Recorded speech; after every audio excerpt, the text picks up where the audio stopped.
I'm sitting on my living room floor, my hands shaking as I hold a cup of lukewarm tea, watching two police officers explain to my sobbing roommate that no, it is not illegal abuse for me to put a deadbolt on my own bedroom door.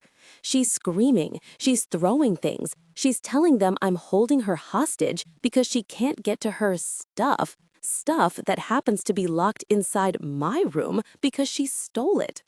But before I tell you how my former best friend ended up getting escorted out of my apartment in handcuffs, let me take you back to how this nightmare began. To understand why I had to turn my bedroom into a literal fortress, you need to understand my relationship with Jessica. We met in college. You know that friend who's chaotic but fun, the one who drags you out of your shell? That was Jessica. She was the life of the party, spontaneous, loud, and incredibly charming. I was the quiet one, the planner, the mom of the group. It worked. Opposites attract, right?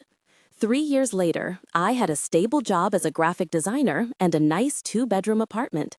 Jessica was finding herself, which is code for jumping between bartending gigs and getting fired for drama. 6 months ago, she showed up at my door at 11 p.m., tears streaming down her face, mascara running, dragging two massive suitcases. Her landlord had kicked her out. She had nowhere to go. She looked at me with those big, teary eyes and said, "You're the only person I can trust. Please." My heart broke for her. I mean, this was my best friend.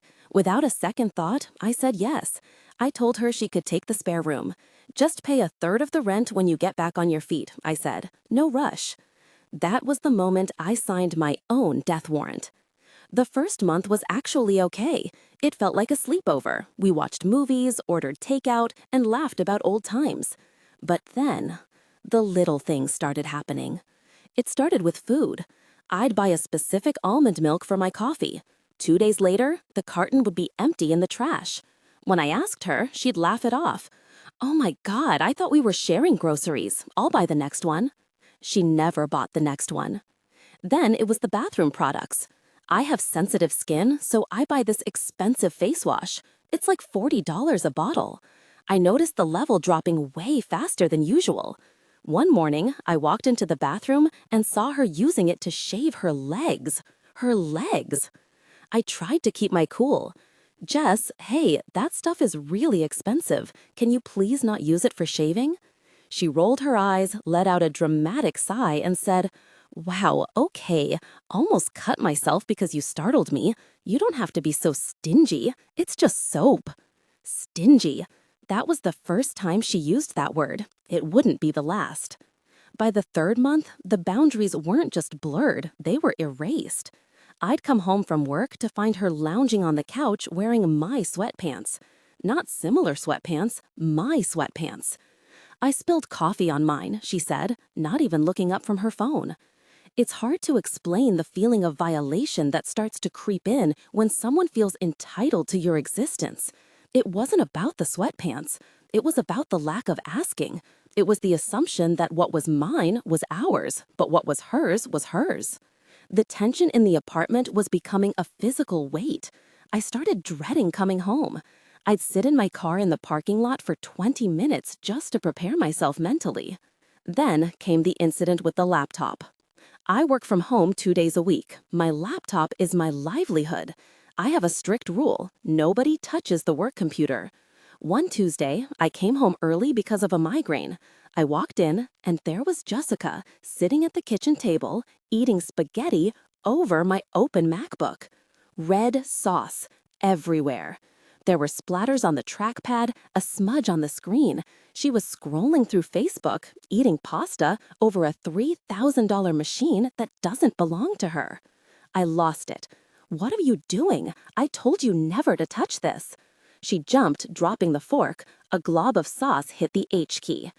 "Jesus," she yelled, "you scared me. I just needed to check something. My phone died. Why are you screaming? It's fine. Look." She wiped the screen with her thumb, her greasy, sauce-covered thumb. "Get off," I said, my voice shaking. "Get away from it." She huffed, standing up and crossing her arms. "You act like I'm some sort of criminal. I'm your best friend. You treat your things better than you treat people." That night, I took my laptop, my expensive skincare, and my jewelry box, and I put them all in my closet. I told her, explicitly and calmly, Jessica, do not go into my room. Do not touch my things. If you need something, you ask. If I'm not here, the answer is no. She looked me dead in the eye and said, "You're being a psycho." 2 weeks went by. It remained quiet. Too quiet. I started to think maybe I had gotten through to her. Maybe she realized she crossed a line. I was wrong. Last Friday, I had to go out of town for a client meeting. It was an overnight trip. I packed my bag, locked my bedroom door. It was just a flimsy privacy lock, the kind you can pop with a pin, but it was a statement, and left. I had a localized anxiety pit in my stomach the whole drive. I couldn't shake the feeling that something was wrong. I got back Saturday afternoon. The apartment was empty. Jessica was out. I walked to my bedroom door. It was open. Not just unlocked, wide open. My heart dropped into my stomach. I walked in. The room looked different. Subtle things. The closet door was ajar. My drawers weren't quite closed. I went to my jewelry box. I opened the top lid. My grandmother's ring was gone. This wasn't just a ring. It was a vintage emerald piece, the only thing I had left of her. I burst into tears. I tore the room apart, hoping I misplaced it, but I knew. I knew exactly where it was. I waited. I sat on the couch in the dark, waiting for her to come home. Jessica walked in around 8 p.m., looking fabulous. She was wearing a dress I'd never seen before, and she was humming. And there it was, on her right ring finger. The emerald catching the light. I stood up. I didn't yell. I think I was too angry to yell. I just pointed. "Give it to me." She froze. She looked at her hand, then hid it behind her back. "Oh, hey, you're back early. I was just—" "Give me the ring." She sighed, the mask slipping. She pulled the ring off and tossed it onto the coffee table. It clattered loudly. "You went into my room," I said, my voice trembling. "Locked?" She laughed, a cruel, mocking sound. "Babe, you used a bobby pin lock. It took me 2 seconds. If you didn't want me in there, you should have made it harder." That was the moment. That was the sentence that broke whatever friendship was left. "Get out," I said. "What?" "Get out of my apartment. I want you gone." "You can't kick me out," she screamed. "I have tenant rights. I get 30 days. She was right. Technically, she had been there long enough. I couldn't just throw her on the street that night without legal trouble. "Fine," I said. "You have 30 days, but stay the hell away from me." The next morning, I called a locksmith. I didn't get a privacy lock. I got a heavy-duty, exterior-grade deadbolt on my bedroom door.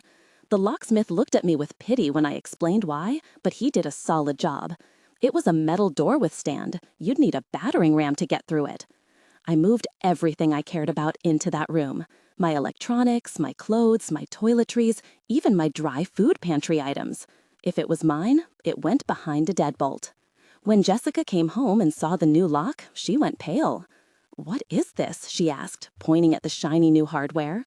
"It's the harder you asked for," I said. "This is a keyed deadbolt. I have the only key. Do not ask me for it." For 3 days, it was war. She slammed doors. She played music loudly at 3 a.m. She left dirty dishes in the sink until they molded. But my room was my sanctuary. Until yesterday. I was at work when I got a notification on my phone from my home security system. I'd set up a small camera in the hallway facing my door. I hadn't told her about it. I opened the app and watched the live feed. Jessica was standing in front of my bedroom door. She had a screwdriver in her hand. She was trying to take the hinges off the door. My blood ran cold. I watched as she struggled, swearing, banging the tool against the wood. She couldn't get the pins out because, bless that locksmith, he had installed security hinges. She started kicking the door, full-on donkey kicking it. She was screaming, "I know you have it in there. I need it." I called the police immediately. My roommate is attempting to break into my locked room with tools. I'm scared for my property and myself. Then I drove home. When I walked in, the police were already there. They were in the hallway. Jessica was crying, the fake hyperventilating tears she used to get out of speeding tickets. "He's crazy," she was yelling at the officer. "She locked me out of my own house. My medicine is in there. She locked my asthma inhaler in her room to try and kill me." The officer looked at me. "Ma'am, is her medication in your room?" I looked at Jessica. "She doesn't have asthma." Jessica's face went red. "I do. I just developed it. And my charger and my winter coat, she stole all of it." I pulled out my phone. "Officer, I have video footage of her attempting to break down the door with a screwdriver 20 minutes ago. And here is a list of serial numbers for every electronic device inside that room, receipts for the jewelry, and photos of the room's contents." I showed them the video. The officers watched Jessica slamming her foot into the wood, screaming obscenities that definitely didn't sound like someone having an asthma attack. The mood shifted instantly. The officer turned to Jessica. "Ma'am, this is her private room. You have no right to enter it, especially with forced entry. That is attempted burglary and destruction of property." "But I live here," she screeched. "You rent a room," the officer said sternly, "not her room." They gave her a choice: leave quietly for the night to cool off, or get arrested for the damage she did to the doorframe. She chose to leave, but not before screaming that I was a paranoid, selfish witch and that she hoped I died alone with my precious stuff. That brings us to now. She's gone. It's been 24 hours. I was sitting here, feeling guilty, wondering if I took it too far, wondering if I was the asshole for treating a friend like a criminal. But then, about an hour ago, I got a text from a mutual friend. It was a screenshot of Jessica's Instagram story. It was a picture of her wearing my grandmother's ring, an old photo she must have taken the night she stole it. The caption read, "Finally cut toxic people out of my life. Some people care more about material objects than human connection. Sad." I zoomed in on the photo. In the background, on the dresser, you can clearly see my passport and my social security card laid out, like she had been rummaging through my personal documents. The guilt vanished. I sent the screenshot to the group chat with a caption of my own. Since we're talking about toxic, here's Jessica wearing the heirloom ring she stole from my bedroom, standing over my identity documents. The group chat has been blowing up. Jessica is blocking everyone.